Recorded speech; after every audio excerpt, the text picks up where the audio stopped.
Да, подожди, инденсирован. Мороженое шарм. Всё.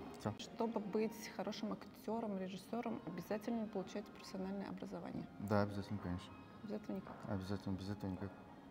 Чисто на таланте не выехать. Ну, даже люди, которые учились чисто на таланте, не могут выехать. Так. Через такое время, помните, этот говорил, Родион, Москва слезам не верит, ничего не будет, ни театров не будет, ни кино не будет, останется одно телевидение. И казалось бы, сейчас вот в интернете есть все что угодно, контента полно, но люди продолжают ходить в театр. Почему? Потому что это живое соприкосновение с живым, с настоящим. Все-таки цифра, она надоедает, экран надоедает, и здесь ты становишься, ну, как бы соучастником в каком-то плане. Вот это и привлекает. Самое главное — окунуться в атмосферу. Атмосфера самое главное в театре. Что вам больше нравится?